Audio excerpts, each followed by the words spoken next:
তোমরা হায়েজকারী স্ত্রীদের থেকে দূরে থাকো এবং তারা পবিত্র না হওয়া পর্যন্ত তাদের নিকটবর্তী হয়ো না। আসসালামু আলাইকুম ওয়া রাহমাতুল্লাহি ওয়া বারাকাতুহু। সম্মানিত দর্শক শ্রোতা, দিনী ভাই ও বোনেরা, আশা করি মহান আল্লাহ তাআলা আমাদের সবাইকে অনেক অনেক ভালো রেখেছেন, সুস্থ রেখেছেন, আলহামদুলিল্লাহ। সমস্ত প্রশংসা সেই মহান আল্লাহ তাআলার জন্য, যেই মহান আল্লাহ তাআলা আমাদেরকে হায়াতের জীবন দান করেছেন, শারীরিক মানসিকভাবে সুস্থ রেখেছেন, সৃষ্টি শ্রেষ্ঠ জীব আশরাফুল মাখলুকাত হিসেবে দুনিয়াতে পাঠিয়েছেন, শ্রেষ্ঠ নবীর শ্রেষ্ঠ উম্মত হওয়ার তৌফিক দিয়েছেন। সেই মহান আল্লাহ তাআলার দরবারে শুকরিয়া আদায় করছি, আলহামদুলিল্লাহ। এবং লাখো কোটি দরুদ সেই রাসূলের উপরে, যাকে সৃষ্টি করে মহান আল্লাহ তাআলা আসমান জমিনের সম্মান, ইজ্জত, মর্যাদা, মর্তবা বহু গুণে বাড়িয়ে দিয়েছেন, যিনি ছিলেন সাইয়্যিদুল মুরসালিন, খাতামান নাবিয়িন, রাহমাতাল লিল আলামিন, যার আলোয় আলোকিত হয়েছে সারা বিশ্ব। সেই রাসূলের উপর দরুদ পাঠ করছি সাল্লাল্লাহু আলাইহি ওয়াসাল্লাম। সম্মানিত দর্শক শ্রোতা, দিনী ভাই ও বোনেরা, এই মুহূর্তে আপনারা যে যেখান থেকে এই ভিডিওটা দেখছেন, গ্রামে বা শহরে, দেশে বা প্রবাসে, পথে বা প্রান্তরে, সবাইকে জানাই আন্তরিক ধন্যবাদ এবং মোবারকবাদ। দোয়া করি মহান আল্লাহ তাআলা প্রত্যেকের জীবন যেন সুন্দর করে, সহজ করে, দিন ইসলাম অনুযায়ী যেন চলার তৌফিক দান করেন, আমিন। সম্মানিত দিনী ভাই ও বোনেরা, মহান আল্লাহ তাআলা মানব জাতির হেদায়েতের জন্য আমাদেরকে আল্লাহর রাসূলের মাধ্যমে, আমাদের কলিজার টুকরা রাসূলের মাধ্যমে আল্লাহ তাআলা আমাদেরকে কোরআন দান করেছেন। আল্লাহ রাসূল যখন দুনিয়া থেকে চলে যাবেন, এমতো অবস্থায় আল্লাহ রাসূল বলে গেছেন যে আমি তোমাদের মধ্যে দুইটা জিনিস রেখে গেলাম, যদি কোনো ব্যক্তি এইটাকে ধারণ করে, বাস্তব জীবনে প্রয়োগ ঘটায়, অর্থাৎ এই দুইটা জিনিস অনুযায়ী জীবন জিন্দেগি পরিচালনা করে, তো সে দুনিয়াতে হেদায়েত প্রাপ্ত হবে, দুনিয়াতে সুখ শান্তি সফলতা এবং কামিয়াবি অর্জন করবে, এবং আখিরাতে সুখ শান্তি সফলতা এবং কামিয়াবি অর্জন করতে সক্ষম হবেন। আর সেই দুইটা জিনিস হলো একটা মহাগ্রন্থ পবিত্র আল কোরআন এবং আল্লাহ রাসূলের সুন্নাত অর্থাৎ হাদিস। তো মহান আল্লাহ তাআলা কোরআন যে নাজিল করেছেন, বা কোরআনের মূল বিষয়বস্তু বা উদ্দেশ্য হলো কিন্তু মানুষ, অর্থাৎ মানুষ জাতিকে কেন্দ্র করেই মহান আল্লাহ তাআলা কোরআনের বিভিন্ন বিষয় নাজিল করেছেন বা এই কোরআনকে অবতীর্ণ করেছেন। আল্লাহ তাআলা এই কোরআনের মধ্যে মানব জাতির হেদায়েতের পথকে লুকিয়ে রেখেছেন, হেদায়েতের আলোকে লুকিয়ে রেখেছেন। আল্লাহ তাআলা কোরআনকে মানব জাতির হেদায়েতের পথ প্রদর্শক হিসেবে দুনিয়াতে পাঠিয়েছেন। এই কোরআনের মধ্যে আল্লাহ তাআলা মানব জাতির হেদায়েত কীভাবে আসবে এই বিষয়গুলো আল্লাহ তাআলা বিস্তারিতভাবে উল্লেখ করেছেন। আল্লাহ তাআলা কোরআনের মধ্যে আল্লাহ তাআলার বিধিবিধানগুলো নাজিল করেছেন, আল্লাহ তাআলার হালাল বিষয়গুলোকে অবতীর্ণ করেছেন, হারাম বিষয়গুলোকে অবতীর্ণ করেছেন। অর্থাৎ একজন মানুষ জীবন চলার পথে তার ব্যক্তিগত জীবন, পারিবারিক জীবন, সামাজিক জীবন, অর্থনৈতিক জীবন, রাজনৈতিক জীবন, সাংস্কৃতিক জীবন, ধর্মীয় জীবন, প্রত্যেকটা জীবনে সে কীভাবে চলবে এই ব্যাপারে আল্লাহ তাআলা কোরআনের দিক নির্দেশনা দিয়েছেন। এই জন্য কোরআন যেহেতু আরবি ভাষায় অবতীর্ণ হয়েছে, নাজিল হয়েছে, আর আমাদের মাতৃভাষা হলো বাংলা, স্বাভাবিকভাবেই আমরা আরবি ভাষাগুলো বুঝতে পারি না। এই জন্য আমরা আপনাদের সামনে আরবি ভাষার বাংলা অনুবাদগুলো এবং এর সংক্ষিপ্ত ব্যাখ্যাগুলো উপস্থাপন করার চেষ্টা করছি।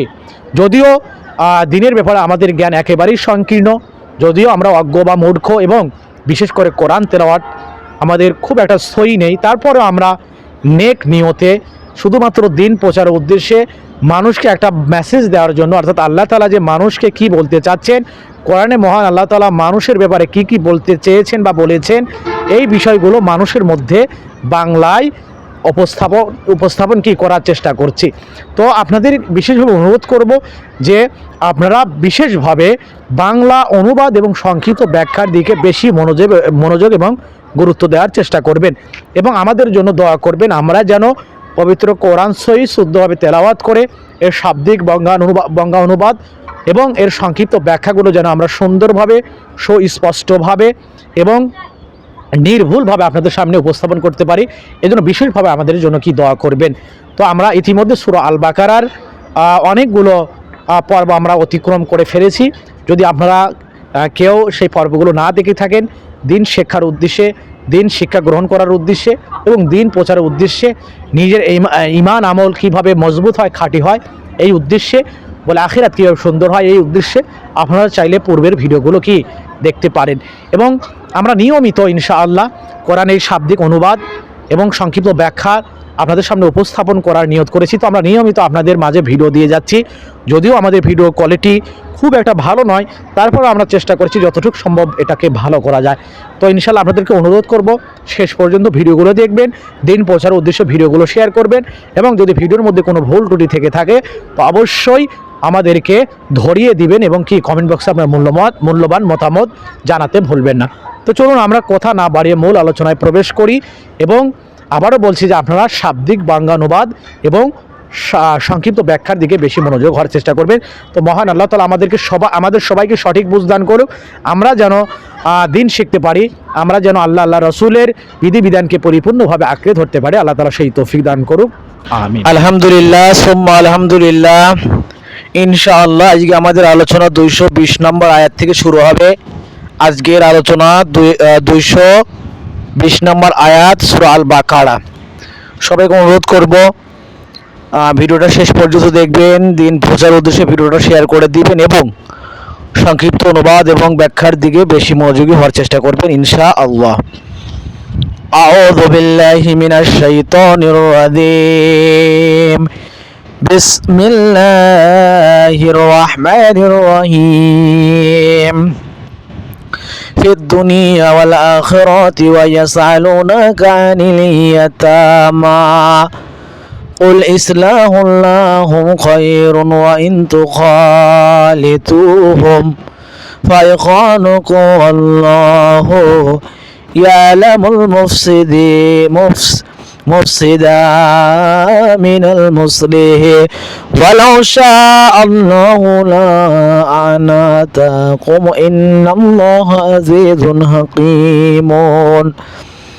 মহান আল্লাহ তাআলা সূরা আল বাকারার 220 নম্বর আয়াতে ইরশাদ করেন, দুনিয়া ও আখিরাতের ব্যাপারে আর তারা তোমাকে জিজ্ঞাসা করে ইয়াতীমদের সম্পর্কে, বলো সংশোধন করা তাদের জন্য উত্তম, আর যদি তাদেরকে নিজেদের সাথে মিশিয়ে নাও তবে তারা তোমাদের ভাই, আর আল্লাহ জানেন কে ফাসাদকারী কে সংশোধনকারী, এবং আল্লাহ যদি চাইতেন অবশ্যই তোমাদের জন্য বিষয়টি কঠিন করে দিতেন। নিশ্চয় আল্লাহ পরাক্রমশালী এবং প্রজ্ঞাময়। ইহকাল এবং পরকাল সম্বন্ধে লোকে তোমাকে পিতৃহীনদের সম্পর্কেও জিজ্ঞাসা করে, বলো তাদের উপকারের চেষ্টা করাই উত্তম, আর যদি তোমরা তাদের সাথে মিশে থাকো তাহলে তারা তোমাদের ভাই। আল্লাহ জানেন কে হিতকারী ও কে অনিষ্টকারী, আর আল্লাহ ইচ্ছা করলে তোমাদেরকে কষ্ট ফেলতে পারতেন। নিশ্চয় আল্লাহ প্রবল পরাক্রান্ত ও প্রজ্ঞাময়। অন্যায়ভাবে ইতিমদের মাল ভক্ষণকারীদের প্রতি যখন তিরস্কার নাজিল হয় তখন সাহাবায়ে কেরাম রাদিয়াল্লাহু তাআলা ভয় পেয়ে গেলেন এবং ইতিমদের মাল পৃথক করে দিলেন।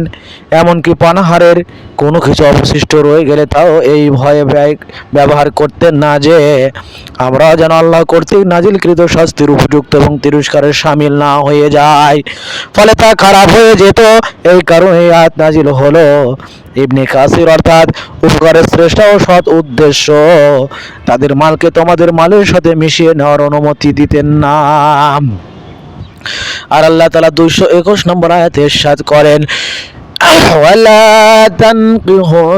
ولا تنكحوا المشركات حتى يؤمنا ولأمة مؤمنات خير من مشركات ولو عذبتكم ولا تنكحوا المشركين حتى يؤمنوا ولا عبد مؤمن خير من مشركين ولو عذبكم أولئك يدعون إلى النار والله يدعو إلى الجنة والمغفرة بإذنه ويبين آياته للناس لعلهم يتذكرون।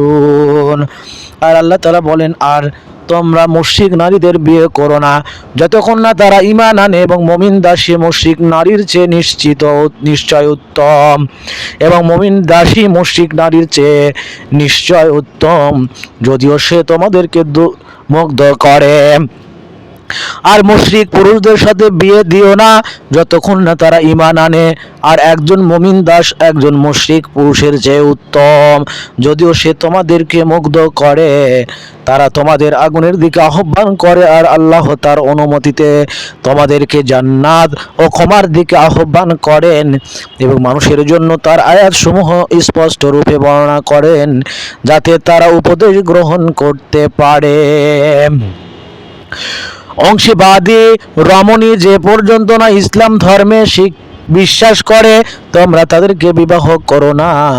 অংশীবাদী নারী তোমাদের চমৎকৃত করলেও নিশ্চয় ইসলাম ধর্মে বিশ্বাসী কৃতদাসী তার থেকে উত্তম। অর্থাৎ ইসলাম ধর্মে বিশ্বাস করে না, আল্লাহ তাআলাকে বিশ্বাস করে না, মুশরিক অর্থাৎ মূর্তি পূজা করে, আল্লাহ তাআলার সাথে দাঁড় করে এমন কোন মুশরিক নারীকে বিবাহ করো না, যদিও সে অতীব সুন্দরী হয়, যদিও সে অতীব এইভাবে রমণী হয়, চমকপ্রদ হয়, তার চেহারা যদিও অন্যান্য নারীদের চেয়ে উত্তম মনে হয়, কিন্তু নিঃসন্দেহে সে একজন কৃতদাসীর চেয়ে কৃতদাসীর চেয়েও অমূল্য। অর্থাৎ তার যে দাম তার চেয়ে একজন মুসলিম যে কিনা আল্লাহ তাআলাকে বিশ্বাস করে, আর সে যদি কোনো কৃতদাসী হয়, সে যদি কোনো কৃতদাসী নারীও হয়, আল্লাহ তাআলার কাছে তার দাম সবচাইতে বেশি। আর এইভাবে বিশ্বাস না করা পর্যন্ত অংশীবাদী পুরুষের সাথে তোমাদের কন্যার বিবাহ দিও না।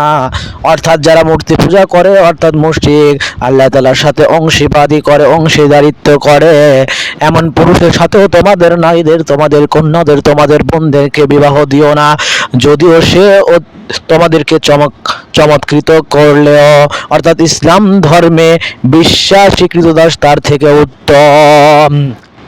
ওরা তোমাদের আগুনের দিকে আহ্বান করে, এবং আল্লাহ তোমাদের স্বীয় ইচ্ছা বেহেশত এবং ক্ষমার দিকে আহ্বান করেন।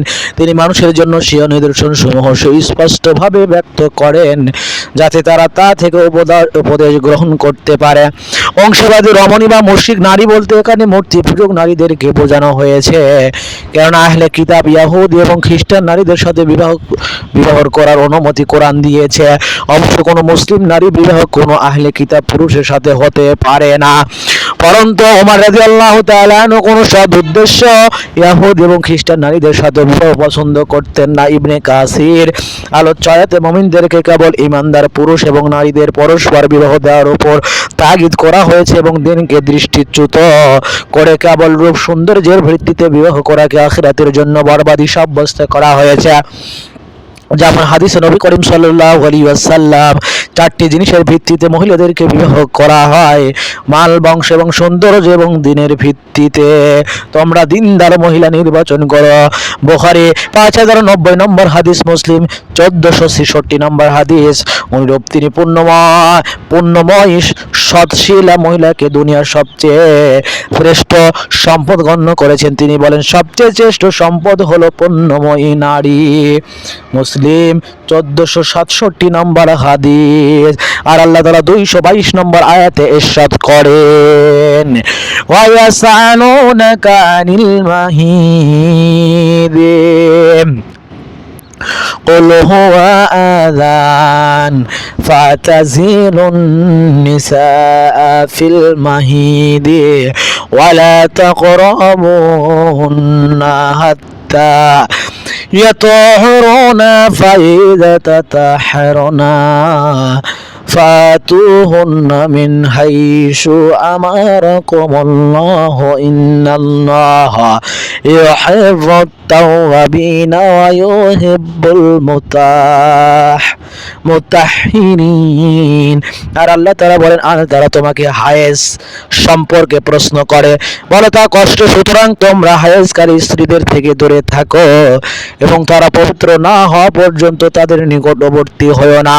অতঃপর যখন তারা পবিত্র হবে তখন তাদের নিকট আসো, যেভাবে আল্লাহ তোমাদেরকে নির্দেশ দিয়েছেন। নিশ্চয় আল্লাহ তওবাকারীদেরকে ভালোবাসেন এবং ভালোবাসেন অধিক পবিত্রতা অর্জনকারীদেরকে।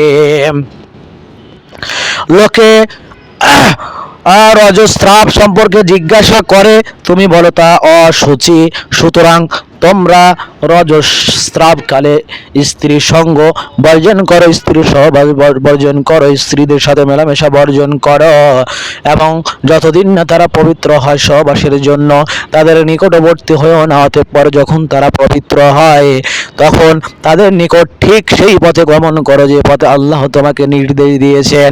নিশ্চয় আল্লাহ ক্ষমা প্রার্থীগণকে এবং যারা পবিত্র থাকে তাদেরকে পছন্দ করেন। সাবালিকা হওয়ার পর প্রত্যেক নারীর লজ্জা স্থান থেকে মাসে একবার নিয়মিত যে রক্ত আসে তাকে হায়েজ, মাসিক বাড়িত বা রজস্রাব বলা হয়। আবার কখনো কখনো কোনো রোগের কারণে বাধা নিয়মের অতিরিক্ত আসে তাকে ইস্তেহাজা বলে। ইস্তেহাজার বিধান হায়েজের থেকে ভিন্ন। মাসিকের দিনগুলোতে নামাজ মাফ এবং রোজা রাখা নিষেধ। পরে রোজা কাজে করা আবশ্যক। পুরুষের জন্য কেবল সঙ্গম করা নিষেধ, তবে চুম্বন ও আলিঙ্গন করা জায়েজ। অনুরূপ মহিলা এই দিনগুলোতে রান্না সহ সংসারের অন্য সব কাজই করতে পারে, কিন্তু ইহুদিদের মধ্যে এই দিনগুলোতে মহিলাকে সম্পূর্ণ অপবিত্র গণ্য করা হতো। তারা তার সাথে মেলামেশা এবং খাওয়া দাওয়া বৈধ মনে করতো না। সাহাবায়ে কেরাম রাদিয়াল্লাহু তাআলা আনহু এ ব্যাপারে জিজ্ঞাসা করলে এই আয়াত অবতীর্ণ হয়। এতে কেবল সহবাস করা থেকে বিরত থাকতে বলা হয়েছে। নিকটবর্তী না হওয়া বা দূরে থাকার অর্থ কেবল সঙ্গম করা নিষেধ। ইবনে কাসির ইত্যাদি। আর যখন তারা পবিত্র হয় এর দুটি অর্থ বলা হয়েছে। যখন রক্ত আসা বন্ধ হয় অর্থাৎ গোসল ছাড়াই সে পবিত্র হয়ে যাবে, এমত অবস্থায় পুরুষের জন্য তার সাথে গোসলের পূর্বে সহবাস করা জায়েজ। ইবনে হাজম এবং অন্য কিছু ইমামগণ এরই সমর্থক। আল্লামা আলবানীও এই মতের সমর্থন করেছেন। আদাবুস জিফাক 47 পৃষ্ঠা। আর 2 নম্বর, রক্ত বন্ধ হওয়ার পর গোসল করে পবিত্র হয়। দ্বিতীয় অর্থ অনুযায়ী স্ত্রী যতক্ষণ না গোসল করেছে ততক্ষণ পর্যন্ত তার সাথে সহবাস করা হারাম থাকবে। ইমাম শাওকানি এটাকে প্রাধান্য দিয়েছে ফাতাউল কাদির।